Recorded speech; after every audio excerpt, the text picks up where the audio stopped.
राधे राधे दोस्तों, मेरे YouTube channel धार्मिक कथा में आपका हार्दिक स्वागत है। जो भाई बहन चैनल पर पहली बार हैं, प्लीज चैनल को सब्सक्राइब करें और वीडियो को लाइक जरूर किया करें। मैं आज आपको अमावस्या और पूर्णिमा दो बहनों की कथा सुना रही हूँ, तो सभी को प्रेम से बोलना है शिव भगवान की जय। एक राज्य में एक राजा और एक रानी रहते थे, जिनकी 4 संतानें थीं, 2 लड़के और 2 लड़की। एक लड़की का नाम पूर्णिमा तथा दूसरी लड़की का नाम अमावस्या था। पूर्णिमा घर के कामों में निपुण थी और घर का पूरा काम करती थी और भगवान की पूजा अर्चना भी किया करती थी। इसके अतिरिक्त वह गौ माता की सेवा भी किया करती थी और उसकी दूसरी बहन अमावस्या ना ही घर का कोई काम करती थी और ना ही भगवान की पूजा अर्चना करती थी और ना ही गौ माता की सेवा करती थी। पूर्णिमा सर्वगुण संपन्न थी, फिर भी राजा और रानी अपने दोनों बेटों तथा पुत्री अमावस्या को ही प्यार किया करते थे और वह पूर्णिमा से प्यार नहीं करते थे, उसके साथ भेदभाव करते थे। राजा के चारों पुत्र और पुत्री धीरे धीरे बड़े हो रहे थे। जब वे बड़े हो गए तो राजा ने अपने दोनों पुत्रों का विवाह योग्य कन्याओं के साथ करा दिया। इसके बाद रानी ने राजा से कहा कि अब दोनों पुत्री विवाह के योग्य हो गई हैं और इनका भी विवाह कर दीजिए, लेकिन पुत्री अमावस्या का विवाह किसी बड़े खानदान में करना और पूर्णिमा का विवाह किसी गरीब परिवार में कराना, क्योंकि पूर्णिमा को केवल भगवान की पूजा पाठ करना ही पसंद है और गाय की सेवा करना पसंद है।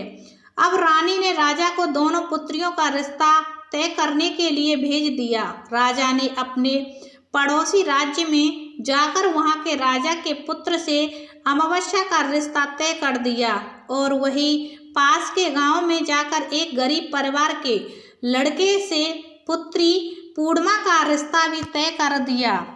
यह सारी बात जाकर राजा ने अपनी रानी से बताया तो रानी यह सोचने लगी कि अब देखते हैं कि भगवान किसकी मदद कैसे करते हैं, इसकी मदद कैसे करते हैं। यह बहुत ही पूजा पाठ करती है और भगवान में मग्न रहती है। पूर्णिमा का कोई और उसकी भाभी पूर्णिमा से बहुत प्यार करते थे, क्योंकि पूर्णिमा उनके घर के कामों में उनका साथ देती थी और कामों में उनका हाथ बटाती थी और यही उनकी दूसरी बहन अमावस्या उन पर अपना रोब जमाती थी और घर का कोई कार्य नहीं करती थी। कुछ समय बीत जाने के बाद दोनों पुत्रियों का विवाह हो जाता है। राजा और रानी की विवाह के बाद अपनी दोनों पुत्रियों को विदाई देते हैं। विदाई देते समय राजा और रानी पुत्री अमावस्या को बहुत सारा धन और दौलत देकर विदा करते हैं और पूर्णिमा को भी कुछ भी नहीं देते, खाली हाथ अपने घर से विदा करते हैं। इसके बाद दोनों बहनें अपने अपने ससुराल को चली जाती हैं। कुछ दिन बीत जाते हैं और एक दिन अमावस्या अपने घर पर शिवजी की कथा रखती है, जिसमें वह सभी गांव वाले को निमंत्रण देती है और अपनी बहन पूर्णिमा को नहीं बुलाती। जब गांव की सभी औरतें अमावस्या के यहाँ जाती हैं तो यह सब दृश्य पूर्णिमा अपने घर के दरवाजे के बाहर बैठकर देख रही होती है। तब वहां से गुजर रही औरतें पूर्णिमा से कहती हैं कि तुम्हारी बहन के यहाँ शिवजी की कथा रखी है, क्या तुम नहीं चलोगी? पूर्णिमा ने कहा, मुझे निमंत्रण नहीं आया है, मैं नहीं जा सकती। सभी गांव की औरतों ने पूर्णिमा से कहा, बुलाया नहीं तो क्या हुआ, भगवान शिव की कथा है, तुम हमारे साथ चलो। गांव की सभी औरतों की बात मानकर पूर्णिमा भी उनके साथ भगवान शिव की कथा में अमावस्या के घर चली जाती है।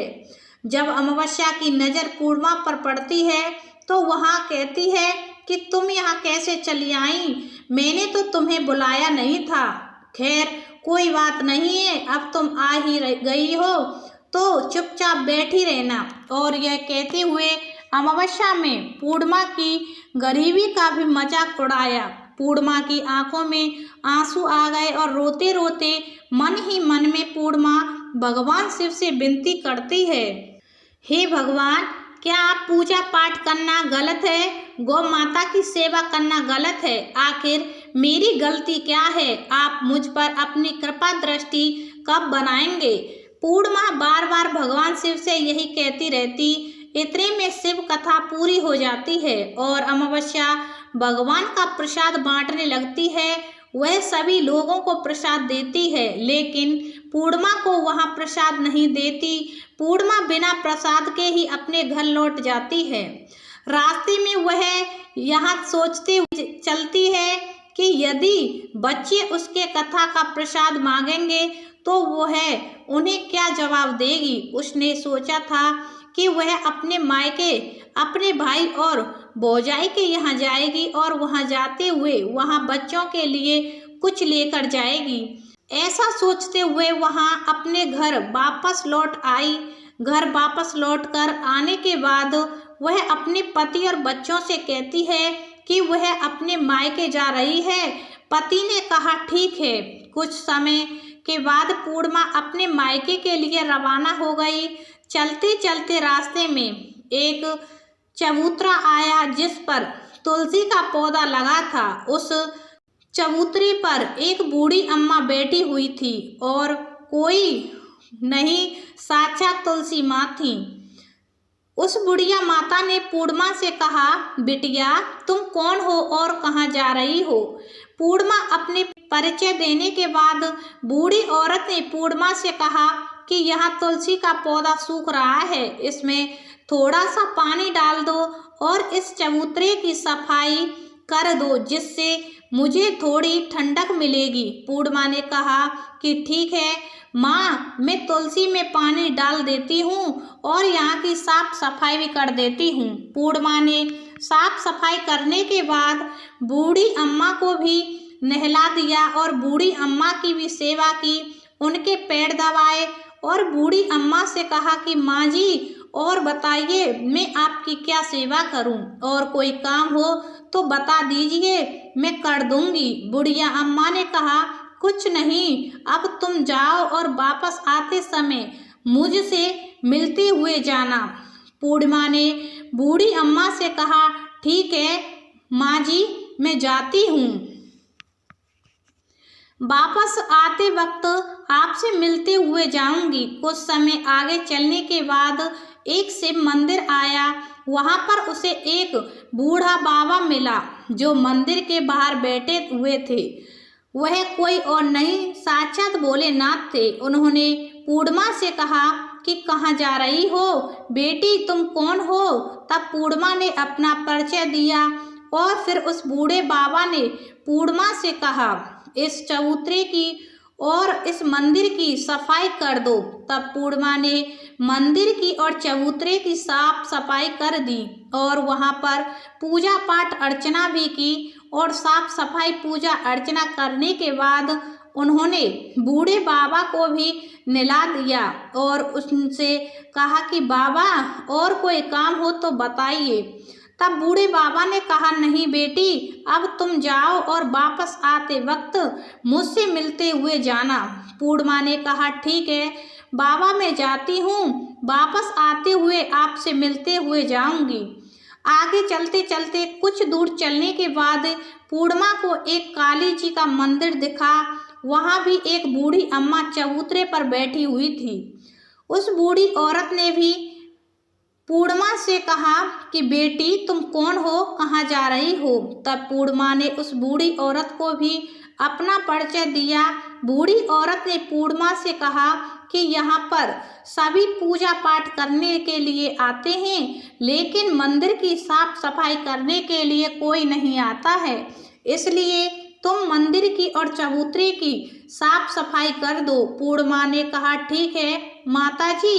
पूर्णिमा मंदिर की और चबूतरे की साफ सफाई कर देती है और पूजा पाठ भी करती है और माता जी का श्रृंगार कर देती है और उस बूढ़ी अम्मा को भी नहला देती है और बूढ़ी अम्मा के पैर दबाती है और कहती है कि सभी काम हो गया माँ जी, और कोई काम हो तो बताइए।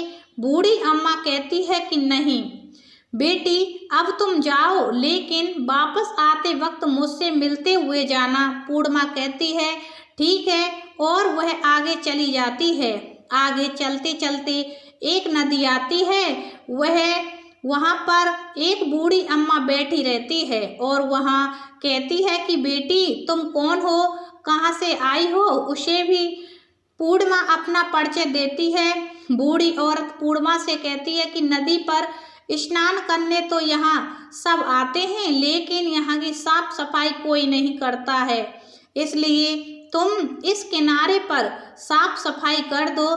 तो पूर्णिमा कहती है ठीक है माँ जी, और वहाँ की साफ सफाई कर देती है और उस बूढ़ी अम्मा के पैर दबा देती है और कहती है माँ जी और कोई काम हो तो बताइए। बूढ़ी औरत कहती है कि तुम कुछ काम नहीं है बेटी, तुम जाओ, लेकिन वापस आते वक्त मुझसे मिलते हुए जाना। और वहाँ नाव में बैठकर नदी के दूसरे किनारे पहुँच जाती है और वहाँ अपने मायके घर पहुँच जाती है। वहाँ पर पूर्णिमा के भाई और भाभी उसे देखकर बहुत खुश हो जाते हैं और वे पूर्णिमा की बहुत खातिरदारी करते हैं और उनसे बहुत सारी बातें करते हैं और कहते हैं कि बच्चों को भी साथ लेकर आती तो बहुत अच्छा होता।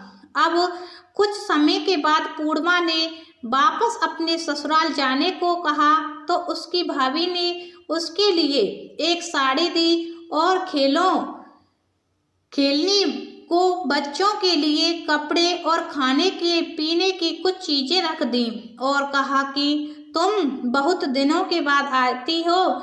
और पूर्णिमा की भाभी ने यह थैला पूर्णिमा के हाथ में दे दिया और कहा कि जाओ और जल्दी वापस आना। इसके बाद पूर्णिमा वहाँ से अपने ससुराल के लिए रवाना हो गई और उसी नदी के किनारे पहुँची और नाव में बैठकर दूसरे किनारे पर उतर गई। वहाँ पर उतरने के बाद वहाँ पर उसे वही बूढ़ी अम्मा मिली जो साक्षात गंगा मैया थी। उस बूढ़ी अम्मा ने पूर्णिमा को एक थैला दिया और कहा कि इसे तुम अपने घर जाकर ही खोलना। अब पूर्णिमा के पास बहुत थैले हो गए थे। उन्हें लेकर पूर्णिमा वहां से रवाना हुई। आगे कुछ दूर चलने पर काली माँ का मंदिर आया। वहां पर काली माँ बूढ़ी माँ के रूप में विराजमान थी। उसने कहा आ गई बेटी। पूर्णिमा ने कहा हाँ माँ जी मैं आ गई। तो काली माँ ने उसे एक थैला दिया और कहा तुम यहाँ थैला अपने घर जाकर खोलना। अब पूर्णिमा के पास 3 थैले हो गए थे। तीनों थैलों को लेकर पूर्णिमा आगे बढ़ी। कुछ दूर जाने पर शिवजी का मंदिर आया जहाँ बूढ़े बाबा के रूप में शिवजी स्वयं विराजमान थे। बूढ़े बाबा ने कहा पूर्णिमा तुम वापस आ गई। पूर्णिमा ने कहा हाँ बाबा मैं वापस आ गई। बूढ़े बाबा ने भी पूर्णिमा को एक थैला दिया और कहा कि यह थैला तुम अपने घर जाकर ही खोलना। पूर्णिमा ने कहा ठीक है बाबा। पूर्णिमा के पास 4 थैले हो गए थे और पूर्णिमा 4 थैले पहले को अब कैसे ले जाती। उसने एक पुरानी साड़ी निकाली और उन सभी थैलों को एक गट्ठा बना लिया और सर पर रखकर वहां से रवाना हो गई। कुछ दूर जाने के बाद उसे तुलसी माँ बूढ़ी औरत के रूप में मिलती हैं और कहती हैं पूर्णिमा तुम आ गई। पूर्णिमा कहती है हाँ माँ जी आ गई और बूढ़ी औरत ने भी उसे एक थैला देती है और कहती हैं कि यह थैला तू अपने घर जाकर ही खोलना। पूर्णिमा कहती है ठीक है माँ जी। अब पूर्णिमा के पास 5 थैले हो गए थे। पूर्णिमा वहाँ से रवाना हुई तो वापस अपने घर पहुँच गई। पूर्णिमा ने थैलों को नीचे रखा और सबसे पहले अपने मायके का थैला खोलकर देखने लगी। उसमें बच्चों के लिए अच्छे अच्छे कपड़े और खाने पीने की चीज़ें थीं और उसमें कुछ गहने भी थे। पूर्णिमा ने कपड़े अपने बच्चों को दिए और खाने पीने की चीज़ भी बच्चों को दे दी। बच्चे यह सब पाकर बहुत खुश थे। अब पूर्णिमा ने दूसरा थैला खोला जो उसे गंगा मैया ने दिया था। उसमें ढेर सारे हीरे जवाहरात, सोना चांदी आदि थे। इसके बाद अब पूर्णिमा ने तीसरा थैला खोला जो उसे काली माँ ने दिया था। उसमें बहुत सारा सोना, श्रृंगार का सामान भरा हुआ था। इसके बाद पूर्णिमा ने चौथा थैला खोला जो उसे भगवान शिव ने दिया था। उसमें बहुत सारा धन संपत्ति भरे हुए थे और बहुत सारी खुशियां भरी हुई थी। इसके बाद अब पूर्णिमा ने पांचवा थैला खोला जो उसे तुलसी माता ने दिया था। उसमें चावल, दाल, 7 प्रकार की खाने की चीजें भरी हुई थी। अब पूर्णिमा के घर में किसी भी प्रकार की कमी नहीं थी। उसका घर धन धान्य से भरा हुआ था और परिपूर्ण था। अब पूर्णिमा और उसका परिवार सुख में जीवन व्यतीत करने लगा। अब पूर्णिमा के मन में विचार आया कि क्यों ना शिवजी की कथा कराई जाए और शिवजी की कथा में एक कार्यक्रम रखा। पूर्णिमा ने गांव के सभी लोगों को निमंत्रण दिया और घर घर जाकर सभी लोगों को बुलाया। पूर्णिमा अपनी बहन अमावस्या के घर भी गई और अमावस्या को भी शिवजी की कथा के लिए उसने अपने घर बुलाया। जब अमावस्या पूर्णिमा के घर शिवजी की कथा में आई तो उसने देखा कि पूर्णिमा के घर में किसी भी प्रकार की कोई चीज की कमी नहीं है। इतना सारा धन दौलत देखकर अमावस्या आश्चर्यचकित हो गई। उसने पूर्णिमा से कहा कि तुम्हारे घर में इतनी धन और दौलत कहाँ से आई? पूर्णिमा ने कहा, देखो बहन, तुमने शिवजी की कथा में मुझे नहीं बुलाया था, फिर भी मैं चली आई और तुमने मुझे प्रसाद तक नहीं दिया और मेरी गरीबी का मजाक भी उड़ाया। उसके बाद मैं अपने घर गई और घर आते हुए मन ही मन में सोच रही थी कि अपने मायके जाऊंगी और मैं अपने मायके चली गई और जो कुछ घटना इस बीच हुई वह सभी घटना अपनी बहन अमावस्या को बताती है। तो अमावस्या कहती है कि तुम भी मुझे प्रसाद मत दो और मुझे डांट लो, लेकिन पूर्णिमा ने कहा कि यह तो भगवान का प्रसाद है, मैं तो सबको दूंगी और तुम्हें भी दूंगी। फिर भी अमावस्या ने प्रसाद नहीं लिया और वह सीधे अपने घर चली गई। घर जाकर अपने बच्चों से कहकर वह अपने मायके जाने के लिए तैयार हो गई और मायके के लिए निकल गई। उसे भी रास्ते में चलते चलते तुलसी माँ मिली जो चबूतरे पर बूढ़ी माँ के रूप में बैठी हुई थी। बूढ़ी माँ ने अमावस्या से कहा कि बेटी, तुम कौन हो और कहाँ जा रही हो? अमावस्या ने अपना परिचय दिया। बूढ़ी माँ ने कहा, बेटी, यह तुलसी का पौधा सूख रहा है, इसमें थोड़ा सा पानी डाल दो और इस चबूतरे की साफ सफाई कर दो। इस पर अमावस्या ने कहा, बुढ़िया, तुझे दिखाई नहीं दे रहा है कि मैंने इतनी महंगी साड़ी पहन रखी है, यह गंदी हो जाएगी। ऐसा कहकर वहाँ से चली गई। वहाँ से आगे चली गई। आगे जाने पर उसे भगवान शिव मिले, जिसे भी उसने ऐसा ही कहा। उसके बाद आगे जाने पर उसे काली माँ मिली, जिससे भी उसने यही सारी बातें कही। आगे जाने पर उसे गंगा मिली, जिसे भी उसने यही सब कहा और आगे चली गई। इसके बाद अमावस्या जब नाव में बैठने लगी तो उसे नाव में फूलों की जगह कांटे भरे थे जो उसके पैरों में चुभ रहे थे। किनारे पे उतरकर वहां अपने मायके चली गई। जब वहां उसे उसकी भाभियों ने तथा भाइयों ने देखा तो मन ही मन में कहने लगे कि काम की ना काज की, 2.5 मन अनाज की अब आ गई। ठीक है, पूर्णिमा तो हमारे कामों में बटाती थी, यह कोई काम करेगी तो नहीं। अब उन्होंने खाना बनाया और खाकर पीकर सभी सो गए। अमावस्या जब सुबह उठी और अपनी भाभियों से कहा कि मैं अपने ससुराल जा रही हूँ। उन्होंने कहा कि ठीक है, जाओ। अमावस्या बोली, पूर्णिमा को तो तुमने एक थैला दिया था और मुझे कुछ नहीं दोगे? फिर भाभी ने कहा कि तुम घर जाओ, थैले तुम्हारे घर पहुँच जाएगा। फिर अमावस्या वहाँ से निकल गई और नदी के किनारे पर पहुंची। वहाँ गंगा मैया बूढ़ी औरत का रूप धारण करके बैठी हुई थी। बूढ़ी माँ ने कहा, आ गई बेटी? तो उसने कहा, हाँ मैं आ गई। अमावस्या ने कहा, तुमने पूर्णिमा को तो एक थैला दिया था और मुझे नहीं दोगी क्या? बूढ़ी अम्मा ने कहा। जब बूढ़ी अम्मा ने कहा, तुम घर जाओ, थैले तुम्हारे घर पहुंच जाएगा। इसके बाद आगे जाने पर उसे काली मैया मिली, जिसने भी अमावस्या को यही कहा। इसके बाद आगे जाने पर उसे शिव भगवान मिले, जिन्होंने भी अमावस्या से यही कहा। इसके बाद आगे जाने पर उसे तुलसी माँ मिली और उसने भी अमावस्या से यही कहा, तुम घर जाओ, थैले तुम्हारे घर पहुंच जाएंगे। अमावस्या अपने घर पहुंच गई। आंगन में देखा तो वहां पर 5 थैले पड़े हुए थे। अमावस्या ने मन ही मन सोचा कि अब तो मेरे पास बहुत सारी धन और दौलत आ जाएगी। जल्दी जल्दी उसमें सभी थैलों को खोला। किसी में मिट्टी थी तो किसी में पत्थर, किसी में कंकर और किसी में कोयला। उसे मायके से भी कुछ नहीं मिला था। इन थैलों में कुछ भी नहीं था। अमावस्या दौड़ती हुई पूर्णिमा के घर गई और कहती है कि तुम्हें तो इतना सब कुछ मिला, मुझे तो कुछ नहीं मिला, आखिर क्यों?